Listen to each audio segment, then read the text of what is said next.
Hello friends, एक नई कहानी के साथ खटखटा बाबा की कहानी 1905 में शुरू होती है। उत्तर प्रदेश के इटावा में एक डिप्टी कलेक्टर हुआ करते थे। उनका नाम था पंडित शिव प्रसाद चौधरी। वे मूल रूप कश्मीरी पंडित थे। उन्हें मिस्टर सप्रू के नाम से बुलाया जाता था। सप्रू जी अपना दिन भर का काम खत्म कर रात के 10 बजे सोने आते। उनका एक सहायक हुआ करता था, उसका नाम मनोहर था। जैसे ही साहब आते, मनोहर उनकी सेवा में लग जाता।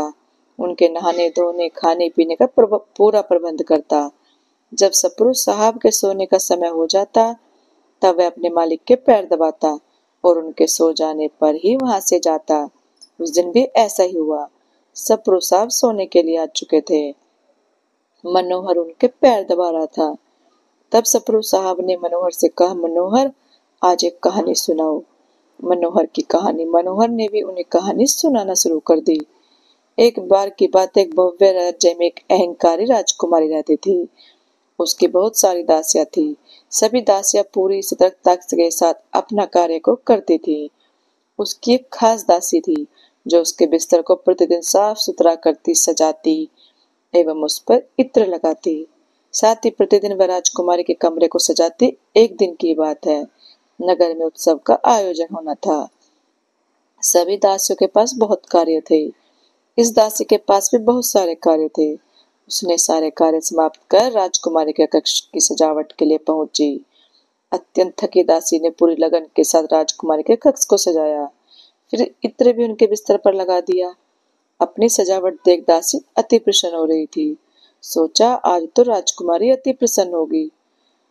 फिर उसके मन में ख्याल आया कि क्यों ना मैं भी एक बार इस बिस्तर पर सर रख कर देखूं कि इस पर सोकर कैसा लगता है। दासी अति थकी हुई थी। साथ ही कमरे में आ रही ठंडी हवा ने मानो लोरी का काम किया हो। दासी को पता भी नहीं चला कि उसे कब नींद आ गई। उसके सोते ही राजकुमारी वहां आ गई। राजकुमारी ने दासी को अपने बिस्तर पर सोता देख अपना आपा खो दिया। राजकुमारी के अहंकार को ठेस पहुंची कि मेरे बिस्तर पर कोई दासी कैसे सो रही है। वह चिल्ला उठी, रे दासी, तेरी औकात कि तू मेरे बिस्तर पर सोए? तो जैसी कहो तो मैं अपने कमरे में आने की अनुमति भी ना दूं, वही पर्याप्त है। और तूने मेरे बिस्तर पर अपने निज देह को रखने का दुस्साहस किया, तुझे अभी के अभी यही 60 कोड़े मारे जाएं। दासी की माफी और हंसी दासी राजकुमारी के पैरों पर गिरकर जीवन दान मांगने लगी। बोली, राजकुमारी, मैं 60 कोड़े का दर्द नहीं सह पाऊंगी। मुझे माफ कर दीजिए। मुझसे गलती हुई है, परंतु आप मुझे गलत समझ रही हैं। मेरा आपके बिस्तर पर सोने की कोई मनसा ही नहीं थी। मुझसे यह अपराध गलती से हुआ है, मुझे माफ कर दीजिए। परंतु राजकुमारी के अहंकार ने इतने क्रोध को जन्म दे दिया था कि वह समझ ही नहीं पाई कि वह किस अपराध के लिए क्या दंड देने जा रही है। दासी को कोड़े पड़ने लगे। वह कराहने लगी। कोड़े की पीड़ा सह नहीं पा रही थी, कष्ट में चिल्ला रही थी। जब लगभग उसे 30 कोड़े पड़ चुके थे, तब वह अचानक से हंसने लगी। उसकी हंसी सुनकर सब अचंभित हो गए। राजकुमारी ने उसके हंसने का कारण पूछा। तब दासी ने कहा, हे धर्म विमुख राजकुमारी, मुझे ख्याल आया कि मैं तो चंद क्षण भूलवश इस बिस्तर पर सोई थी, तो ईश्वर ने मुझे 60 कोड़ों की सजा दी है। तुम तो इस पर जाने कितने दिनों से सो रही हो। मैंने तो गलती की कि राजकुमारी के बिस्तर पर मुझे झपकी आ गई। इसके लिए मुझे अपराध अनुकूल दंड भी मिलना चाहिए, परंतु यह दंड तो नीति विरुद्ध और अहंकार अनुकूल है। तुमने अन्याय किया है, तुम्हारे इस अपराध का दंड जाने कैसा होगा।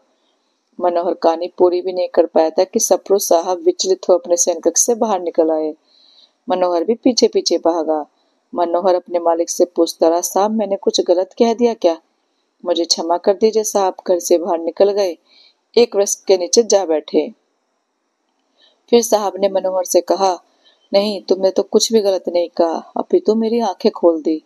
मैं यह क्या कर रहा था अपने जीवन में अब तक? मैं तो उन्हीं का चाकर हूँ जो मानवता विरुद्ध नीति लगाकर भारत में काम कर रहे हैं। अपने ही लोगों को मेरे द्वारा दंड मिलता है, जो अपराध के सामने कई गुना बड़ा होता है। अन्याय तो मुझसे भी हो रहे हैं। मनोहर कुछ समझ नहीं पाया, परंतु सप्रू साहब समझ चुके थे। उन्होंने अपनी नौकरी छोड़ दी, जीवन से संन्यास ले लिया। अगले दिन सुबह उठकर एक सोटा, एक लोटा, एक लंगोट, एक जोड़े खड़ाऊ एवं एक गमछा लेकर घर से निकल पड़े। वे यमुना नदी में घंटों नहाते। भिक्षा में जो अन्न मिलता वह यमुना किनारे पसे पशु पक्षी के साथ बांटकर खाते। फिर वन में भीतर जाकर पूरे दिन ध्यानस्थ रहते। फिर शाम से देर रात तक ग्रंथों का अध्ययन करते। जब वे चलते तो उनके खड़ाऊ से खट खट की आवाज आती, इसलिए आसपास के लोगों ने उनका नाम खटखटा बाबा रख दिया। वे आज भी खटखटा बाबा के नाम से ही जाने जाते हैं। सरस्वती पीठ बाबा का आश्रय बन गया। बाबा को मौसम से कोई प्रभाव ही नहीं पड़ता। वे सदैव खुले आसमान के नीचे सोते, मानो गर्मी, सर्दी और बरसात उनके मित्र हो। जल्दी ही बाबा के चमत्कार एवं ज्ञान की बातें पूरे भारत में होने लगी। दूर दूर से लोग बाबा के दर्शन को आते। बाबा भौतिकता के मद में चूर लोगों को रोज समझाते कि चाकरी ही करनी है तो मन की नहीं ईश्वर की करो, जीवन को व्यर्थ मत करो।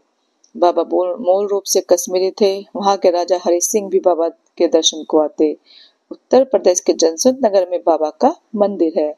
तो दोस्तों, कैसी लगी आपको ये कहानी? अच्छी लगी हो तो प्लीज लाइक, कमेंट और शेयर करना और चैनल को सब्सक्राइब करना। Thank you.